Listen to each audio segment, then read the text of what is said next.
In today's shipwreck video, we return once more to Ironbottom Sound. This time to another one of the many cruisers lost in those waters. Not one of the wrecks of Savo Island, but a wreck of a different battle. The Battle of Tassafaronga and USS Northampton. This is another wreck I've covered before, though at the time based entirely on the Petrel survey. This time we'll have much more material to work with. Because Northampton, in common with my other Ironbottom videos, was surveyed by the team on Nautilus. They dedicated quite a bit of time to this wreck, and as a result, we'll have quite a long video this time. Because this is one of the more interesting of the Ironbottom wrecks. A combination of features you see on the others, from the imploded stern to the broken bow and collapsed bridge. Basically everything you see on the other wrecks is all concentrated on Northampton. Despite this, her wreck is still largely recognizable, as we'll see once I briefly touch on the sinking. That came on the night of December 1st, 1942, at the Battle of Tassafaronga. This battle is, perhaps, best known for the amount of damage American cruisers suffered from Japanese torpedoes. Northampton was by far the worst. The cruiser was struck by 2 torpedoes in such quick succession that only one explosion was heard. And after fires and flooding grew out of control, the order to abandon ship went out, with Northampton rolling over around 3 a.m. on December 1st, 1942.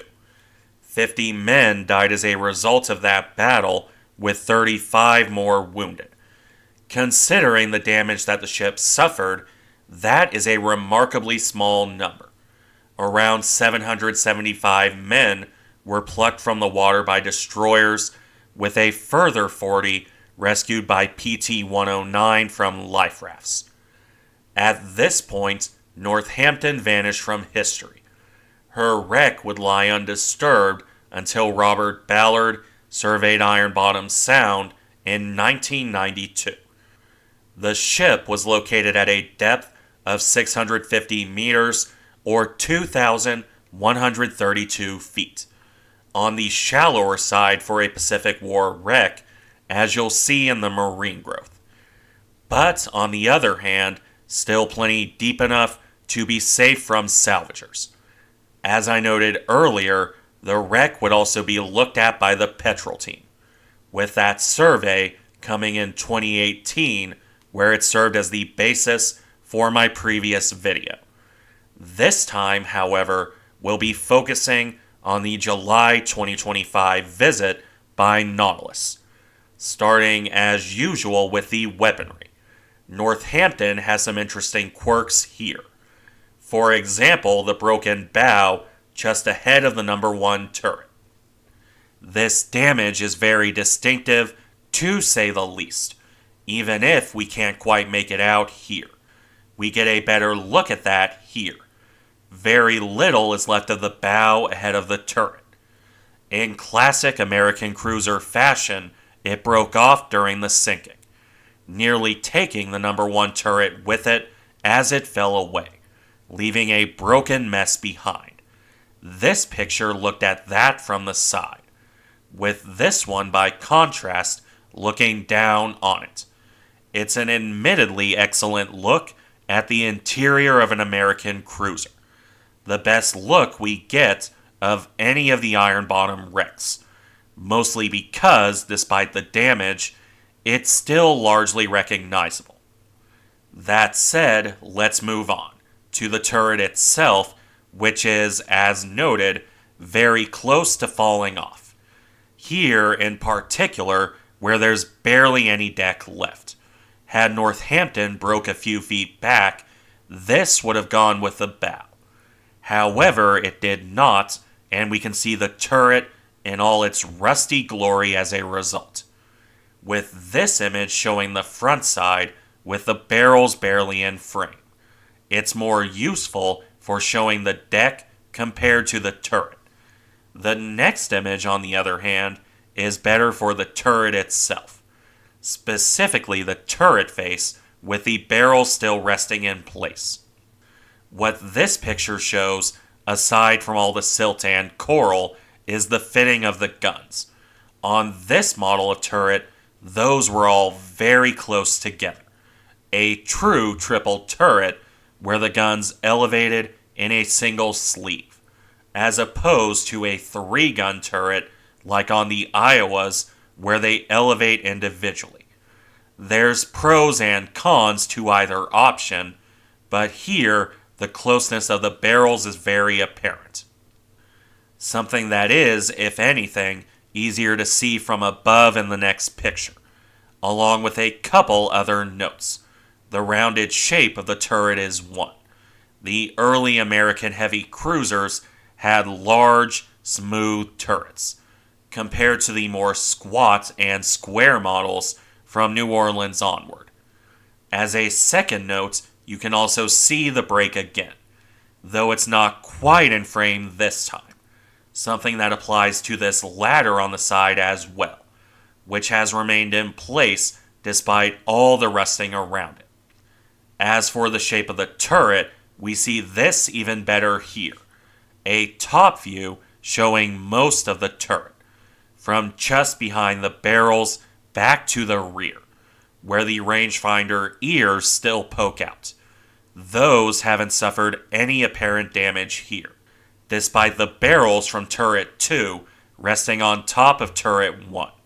For the moment, though, back to the front of the first turret, where we have a nice pair of side shots here. One from above showing the continuing lack of damage to the turret roof, as well as the coverage of marine life, while the second picture goes a bit further down to look at one of the side entrances, next to the ladder I noted before. Mind you, we can't see much in the way of the interior. Just some mud and a little bit of something here. Debris I can't identify. Something that applies as much to the other side entrance here on the back of the turret. This is just ahead of the rangefinder, and is, if anything, even more full of mud. It's also right above deck damage here, where the deck falls away. That's an early sign of much more extensive damage a bit further back. We'll get to that later. For the moment, we're going back up to look at the barrels of turret 2 in more detail. Much like those of the first turret, there's not any real damage here, other than falling down a bit, because those should not be resting on top of the forward turret. Yet here they are, with more of that coral covering every inch of the barrels, and for that matter the turret itself, which is what has actually fallen down, or rather the deck beneath it has fallen. That's why the barrels are on top of the first turret. It's not as easy to see without a companion shot on the surface like this one. But as we return to the bottom, you can see how this has fallen down a bit, in both this picture and this one as well.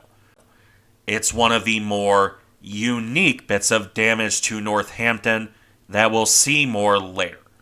Despite that collapse, however, the second turret itself is mostly fine. It's not showing any notable damage, not even when you move up to look down on it like here, although there is some debris on the back of it here. Part of the bridge, most likely, if I had to guess, though it's pretty difficult to make out what it once was. Not even when you look at the other end by the rangefinder ear. Anyway, beyond that bit of debris, turret 2 is largely the same as turret 1. The same coral coverage, the same ladder here, though this one is a bit more intact. And the same opening inside, with one caveat. Beneath that opening, where the deck completely vanishes. This is a bit of a spoiler for later when we turn to the bridge. But this part of Northampton broke entirely, falling away towards the bottom. It's devastating damage that we saw back with Petrel, but not in any great detail. This time, well, suffice it to say, we'll be seeing more of that later. Like, for example, here, where the base of the second turret falls away entirely, with some particularly rusty metal here pushed out to the side. We see that better in this picture from a bit further down. It's interesting to compare this end to the forward end, where, other than the shadow in the back, there's no real evidence of the damage. In any event, let's shift back to the first turret to round off the bow pair. This time from the port side of the wreck, where it's much the same really. The same opening, though the door is visible here, and the same ladder. The main difference, I'd say, is the relatively intact deck, at least in comparison to the starboard side. There's not much else to note on the port side of the turret beyond this. It still lacks any notable damage, not on the side and not on the rear. So let's round off the turrets with the stern and turret 3. This one, in contrast to the other two, is still trained out, as you can immediately tell from the rear here, looking at its angle over the deck. Something made more apparent from the side, along with the obligatory opening in the side. I think that the deck is probably more interesting. This is easily the most intact part of Northampton, as we'll see moving forward. As for the rest of the turret, mostly the same as the bow pair, with the exception of 2 things. Being trained out, as noted, is one. The other is the elevated barrels here, showing another view of the single sleeve design. All 3 are elevated together. It's a distinctive feature that's even more apparent in this picture, with a lower angle here wrapping up the main battery. I mostly use this one to end things because of the deck, which still has individual wood planks visible despite all the marine life. I always find that impressive, especially on these relatively shallow wrecks. That said, it is where we move on. This was a long section, but don't worry. The remaining weaponry won't take nearly so long. Mostly because it's in much worse shape. Something that's already apparent here looking at a pair of the 5-inch guns. Northampton had 8 of these with 4 single mounts to a side. And this one has collapsed because the deck is completely bowed in, leaving the gun tubs practically vertical, poking out of the darkness. As a direct result, we don't really get to see the 5-inch guns themselves in any real detail. The next picture, for example, only shows one sticking out from its broken tub, where the gun, as shown here, is so completely overgrown that no details are visible. Unfortunately, as we move further ahead, that situation doesn't exactly improve. We get a better look at the broken gun tub, I'll admit, as well as the busted superstructure. But neither are shown in particular detail. So, with that in mind, let's move to one of the better preserved 5-inch guns, for a certain value of better preserved. Once again, it's completely covered in coral, to the point it's difficult to even make out the shape of the weapon, forget any of the details. I noted this in the previous video with Petrel's survey. And if anything, there's more coral now than there was then. This picture is a bit better, I'll admit, but not by much. It's somewhat similar to the third turret in being more interesting for the deck, where we have a gap here and here as it falls away. Now let's move a step back, where we have the other gun in this pair, which is pointing towards the open hole of the second funnel, which is another thing that we'll see in some detail later on. For the moment, however, we have another look at the 5-inch gun, this time from directly above, showing a mount in somewhat better shape, insofar as it's recognizable at all, with this one on the port side continuing that theme. The barrel is clearly visible underneath a truly massive amount of coral growth.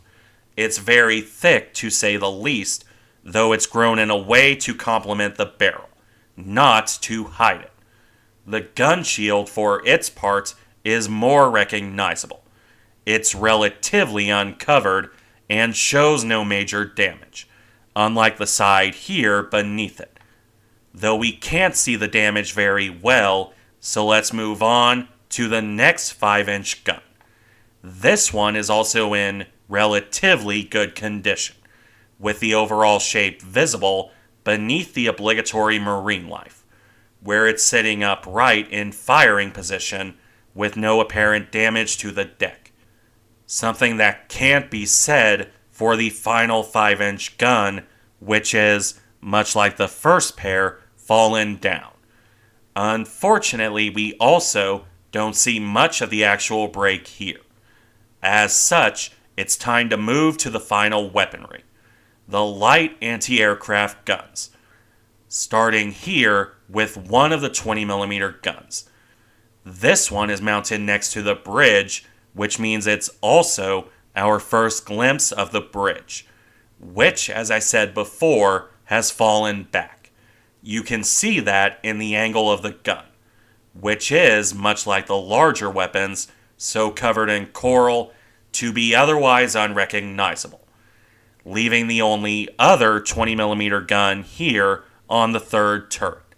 This one isn't nearly so bad.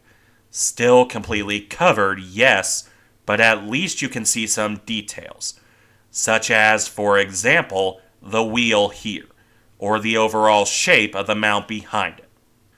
That aside, that isn't the interesting thing about this one. What's interesting is where it is, on top of the third turret. The only example of that kind of mount that I can think of on an American cruiser wreck. You've got the gun tub, the gun itself, and all the other equipment still in place.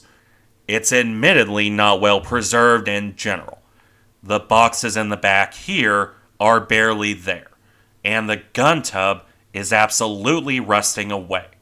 Nonetheless, it makes for a view that you don't get from the other wrecks, and as such, another unique feature of Northampton's wreck. I especially like this view towards the stern. You can see how small this gun tub actually is. Despite how large these old 8-inch turrets are, they're just not big enough, not like battleship turrets. Still, it remains an interesting look, arguably more interesting than the final weapon, one of the quad 1.1-inch mounts. This particular Chicago piano is so overgrown that you can't even tell that's what it is. Not from this angle, where you can see it falling down towards the deck. No, to tell what this is, you have to look to the back, where the empty magazine wells show the actual design of the weapon. And even then, it's still difficult to make out, either from further out or from closer in. When I talk about how relatively shallow this wreck is, things like this are what I'm referring to.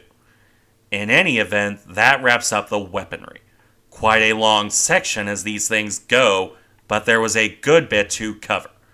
That will continue to apply here as we move to the hull, starting in this case with the stern, which isn't pretty.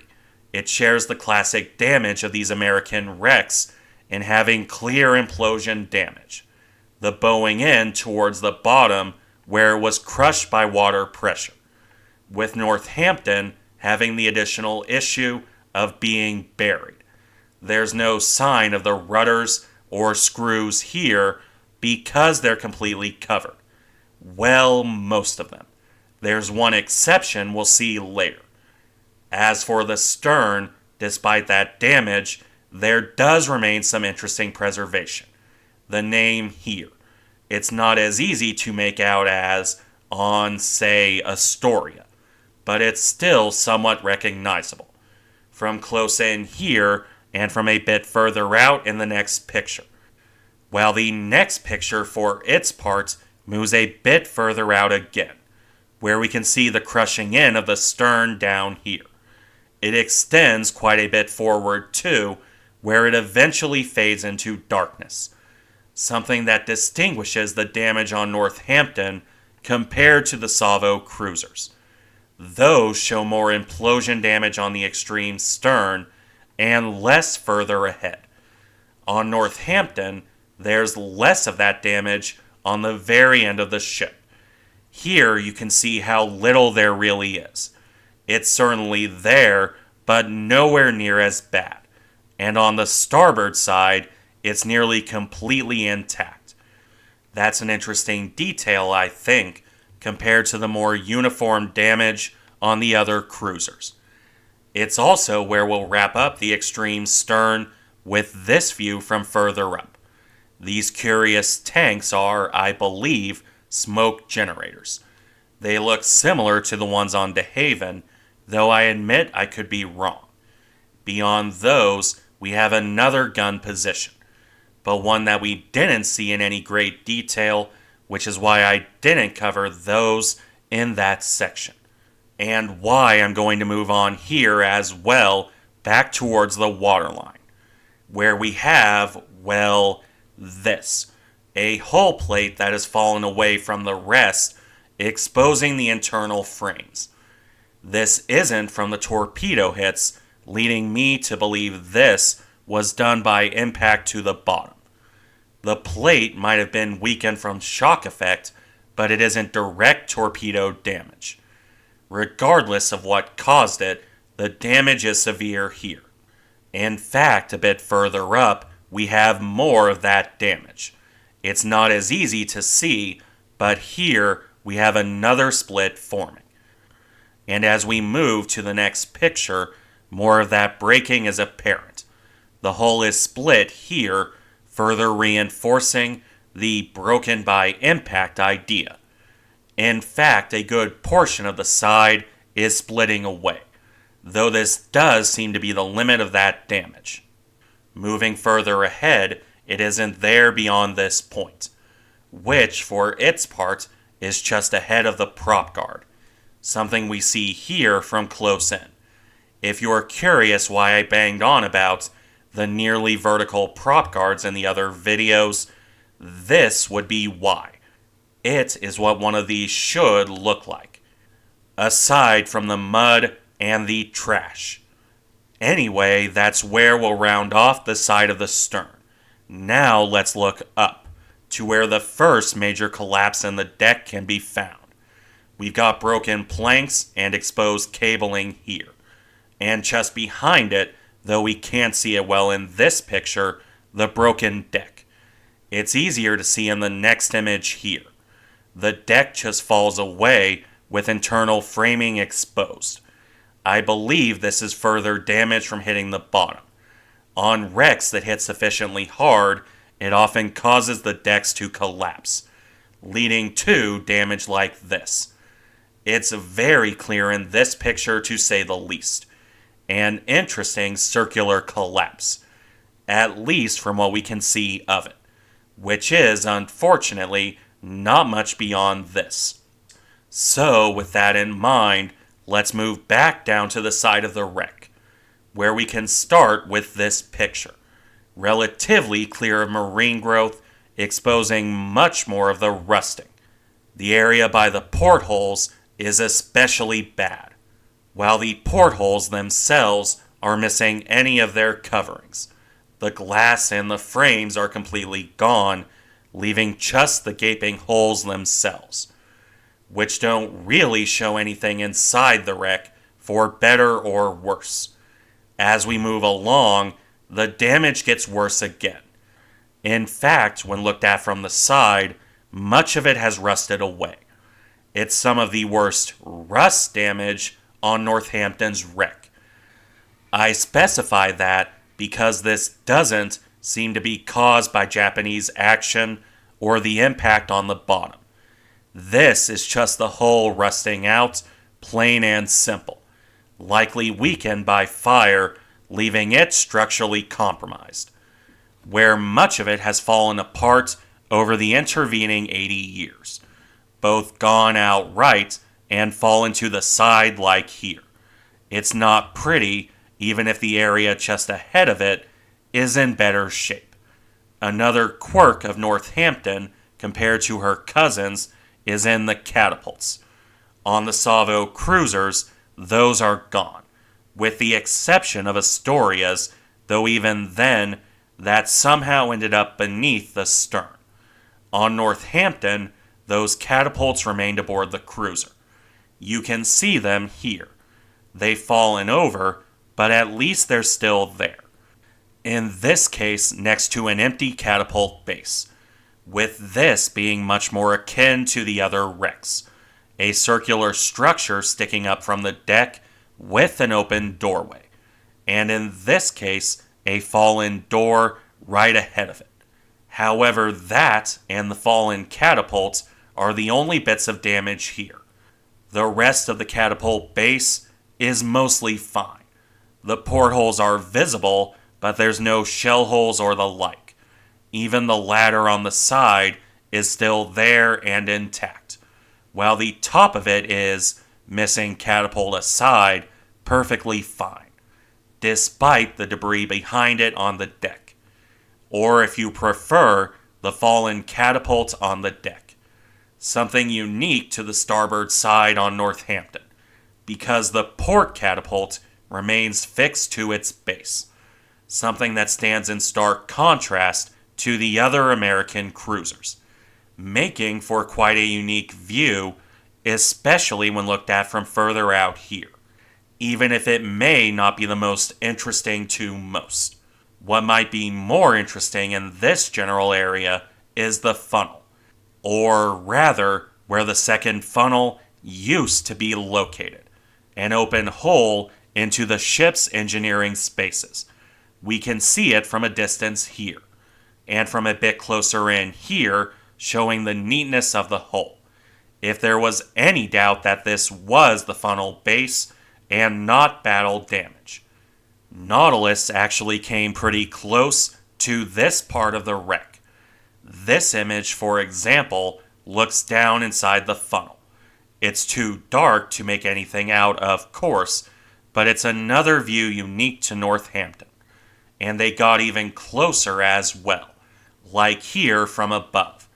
It's still a bit too dark, but the fact we can see inside the wreck at all is impressive to me. I certainly wasn't expecting a look like this when I was watching the live stream. The other two pictures, meanwhile, go in even closer. This one looking at what I think is a small crane, or what's left of it anyway. And this one where the ROV actually went a bit inside the funnel base. Not too far, obviously, but imagine something like the small ROVs brought to Titanic. Those could have easily gone down inside, though I don't know what to expect. Nonetheless, it would have been a unique view at the engineering space.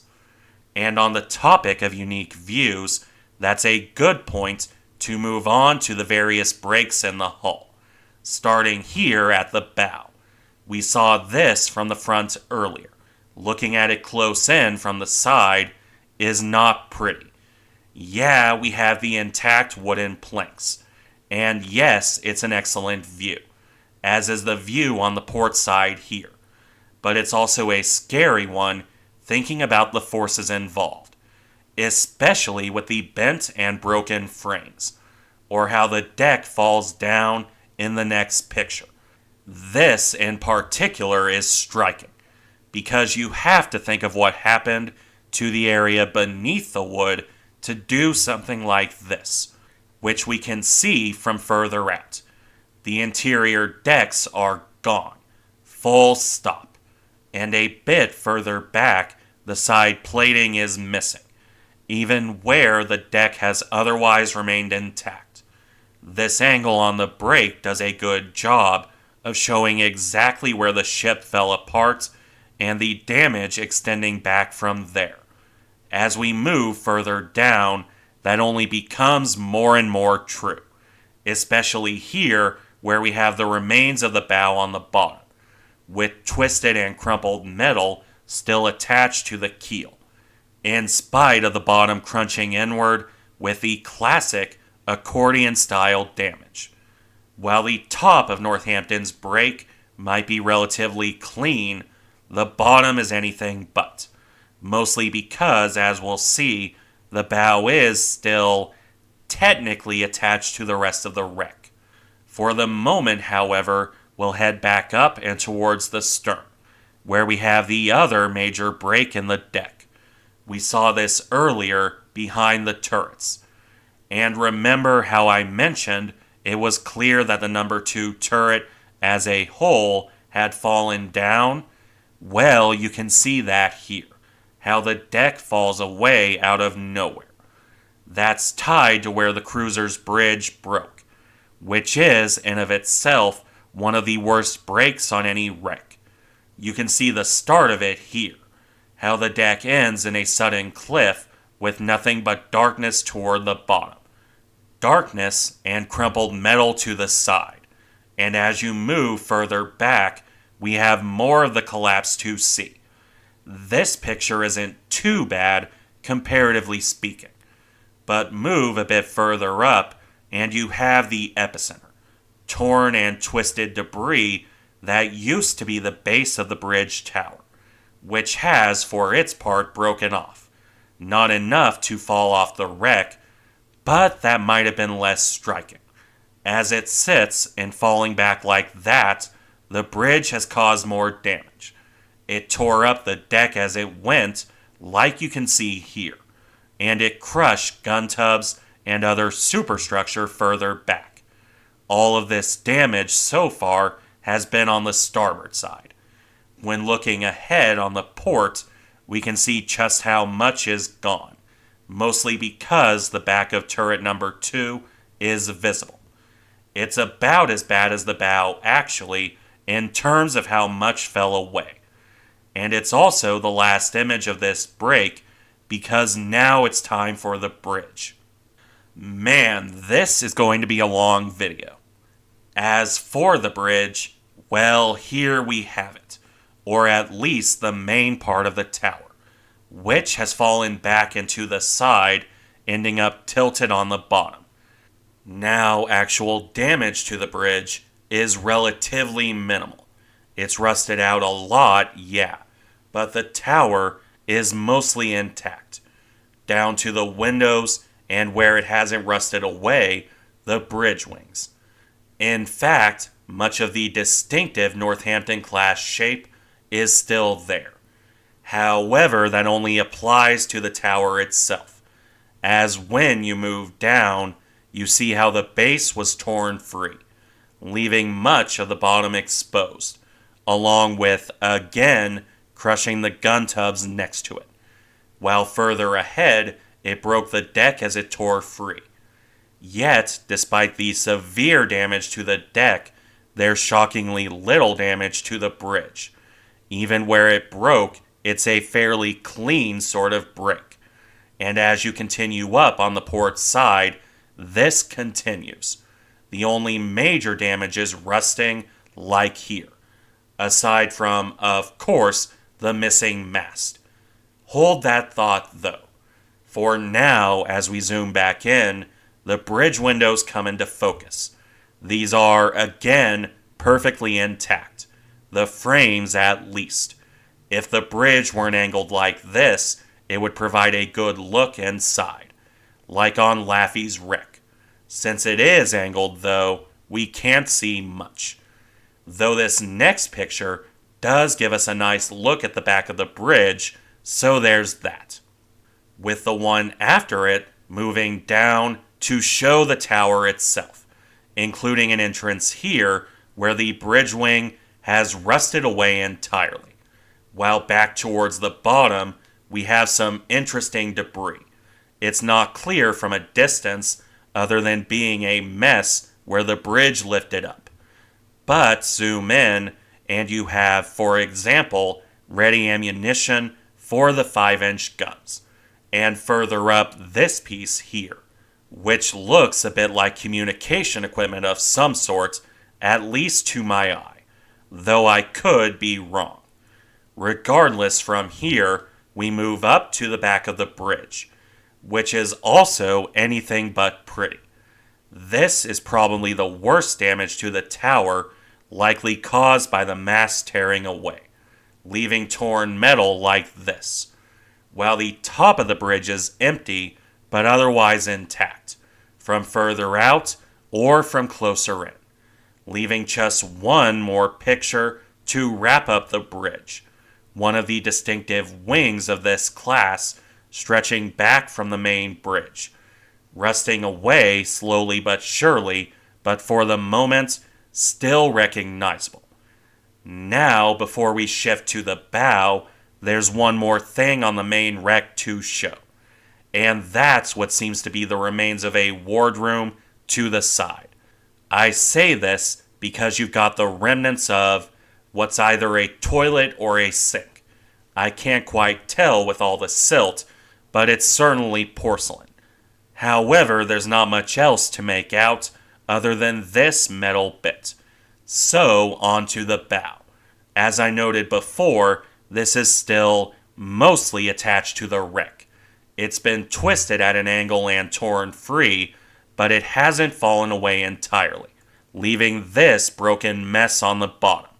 But at the same time, also some recognizable equipment, such as here, with a further out view showing the shape of the bow, the lean cruiser lines crumpled in as it fell on the bottom.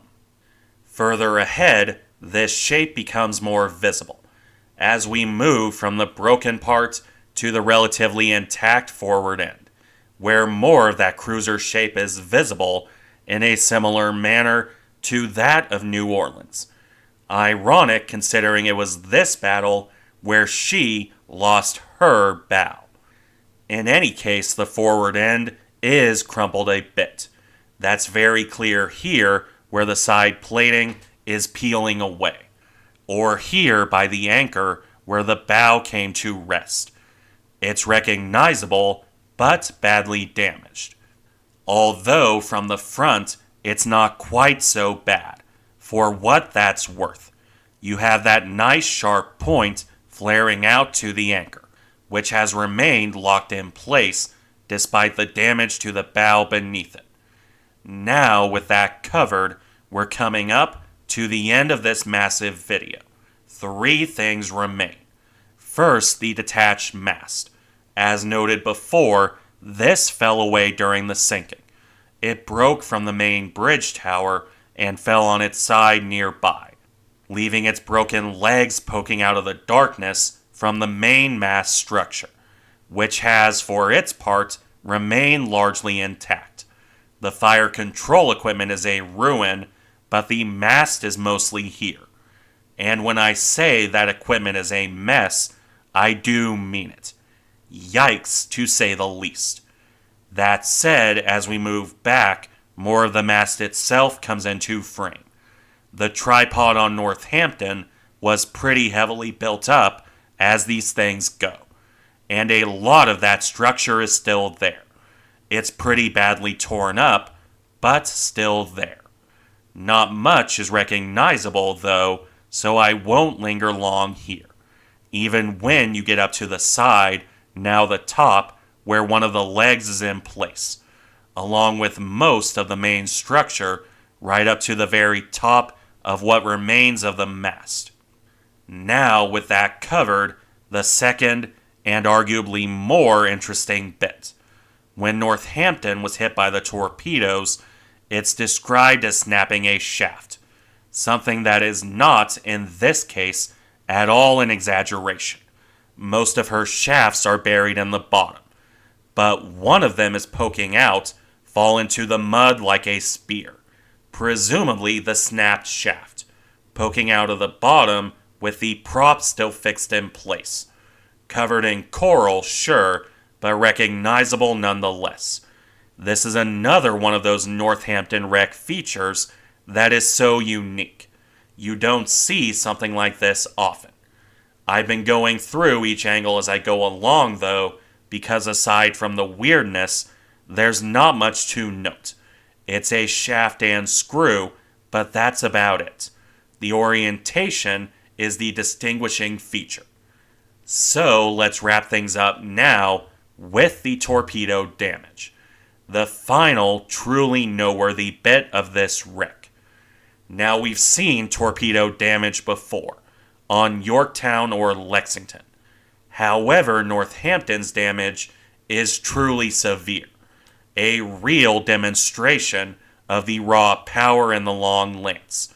From here, where the metal is bowed out, to here, where we start to see the hole in the side, along with the twisted metal. Or even here, where the side plating has fallen out and down. And even then, there's the hole itself. When you look at this, it becomes amazing, I think, that the ship lasted 3 hours before sinking. Northampton's crew worked to the last minute, trying to keep their ship afloat. But with damage such as this, the cruiser was probably doomed from the start. Especially when you zoom in and see the sheer devastation of that torpedo hit. This entire area was blown apart, leaving a gaping ruin behind. And remember, it was only one of 2 torpedo hits as well, with this ruined mess feeling like a fitting point to end the video. The damage that sent USS Northampton to the bottom, and a reminder of just why Japanese torpedoes were feared and respected. Thank you for watching. Remember to like, comment, and subscribe if you enjoy the content, and I'll see you in the next one.